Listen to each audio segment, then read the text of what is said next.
जय श्री कृष्णा दोस्तों। अगर आप बहुला चतुर्थी व्रत कथा सुनने जा रहे हैं तो व्रत कथा सुनने से पहले कुछ जरूरी बातें जान लें।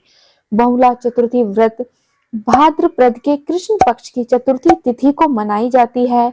यह तिथि भगवान श्री गणेश के व्रत की तिथि भी है, जिसे संकष्टी चतुर्थी भी कहते हैं। बहुला चतुर्थी का व्रत संतान प्राप्ति के लिए, संतान की रक्षा के लिए, संतान के ऊपर आने वाले हर कष्ट के निवारण के लिए और संतान की लंबी आयु और संतान की सुख समृद्धि के लिए किया जाता है। इस व्रत में गौ माता का पूजन तथा मिट्टी के सिंह की प्रतिमा बनाकर पूजा करने का विधान है। तो चलिए अब सुनते हैं बहुला चतुर्थी व्रत की कथा। लेकिन कथा शुरू करने से पहले अगर आप चैनल पर पहली बार आए हैं तो चैनल को सब्सक्राइब और वीडियो को लाइक जरूर करिएगा। और हाँ, कमेंट बॉक्स में एक प्यारा सा कमेंट जरूर करिएगा। तो चलिए कथा शुरू करते हैं। द्वापर युग में जब भगवान विष्णु का कृष्ण अवतार हुआ, तब उनके सहायक के रूप में देवी देवताओं ने भी गोप गोपियों का रूप लेकर अवतार लिया था। गो शिरोमणि कामधेनु भी बहुला नाम की एक गाय बनकर नंद बाबा की गौशाला में आ गई। भगवान श्री कृष्ण का बहुला गाय से और बहुला गाय का भगवान से अपार स्नेह था। बालक श्री कृष्ण को देखते ही बहुला गाय के स्तनों से दूध की धारा बहने लगती थी। श्री कृष्ण बहुला के उस दुग्ध का पान किया करते थे। एक बार श्री कृष्ण बहुला की परीक्षा लेने के विचार से जब बहुला गाय वन में घास चर रही थी, उनके सामने सिंह रूप में प्रकट हो गए। बहुला सिंह को देखकर बहुत भयभीत हो गई और डर के वजह से कांपने लगी, लेकिन हिम्मत करके सिंह से बोली, हे वनराज, मेरा बछड़ा भूखा है, वह मेरी प्रतीक्षा कर रहा होगा, इसीलिए मुझे जाने दो, मैं उसे दूध पिलाकर तुम्हारे पास आ जाऊंगी, तब तुम मुझे खाकर अपनी भूख मिटा लेना।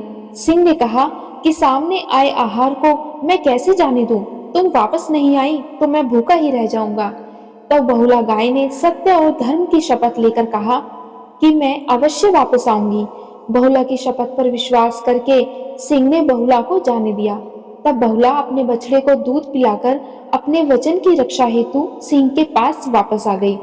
बहुला की सत्य निष्ठा को देखकर श्री कृष्ण अत्यंत प्रसन्न हुए और अपने वास्तविक स्वरूप में आकर उन्होंने बहुला गाय से कहा कि तुम मेरी परीक्षा में सफल हुई। अब से भाद्रपद चतुर्थी के दिन गौ माता के रूप में तुम्हारी पूजा होगी और तुम्हारी पूजा करने वाले को धन और संतान का सुख जरूर मिलेगा। बहुला भगवान श्री कृष्ण का आशीर्वाद प्राप्त करके अपने घर लौट आई और अपने बछड़े के साथ आनंद पूर्वक रहने लगी। आइए अब जानते हैं बहुला चतुर्थी व्रत की पूजा विधि क्या है। इस दिन प्रातः काल स्नान आदि और नित्य क्रिया से निवृत्त होकर शुद्ध वस्त्र धारण करने चाहिए। यह व्रत चंद्रोदय से लेकर चंद्रोदय तक अर्थात तृतीया के चंद्र उदय से प्रारंभ होकर चतुर्थी के चंद्र उदय को व्रत का पालना करना चाहिए। इस व्रत में चतुर्थी के चंद्रोदय पर गौरी गणेश योगेश्वर भगवान श्री कृष्ण एवं स्वच्छ सा गाय, उनके बछड़े व मिट्टी से बनी हुई सिंह की विधिवत पूजन करना चाहिए।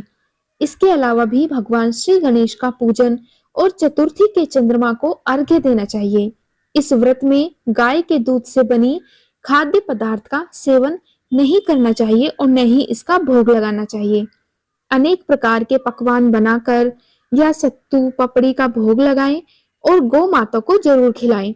उसी प्रसाद को सभी को बांटे, ब्राह्मण को दें तथा कथा का श्रवण करके ब्राह्मण को भोजन कराएं, ब्राह्मण को दक्षिणा दें, अपनी सामर्थ्य के अनुसार दान दें और ब्राह्मण को प्रसन्न करके उनसे आशीर्वाद जरूर लें और उसी प्रसाद को स्वयं भी ग्रहण करना चाहिए। और इसी तरह से बहुला चतुर्थी व्रत पूर्ण माना जाता है।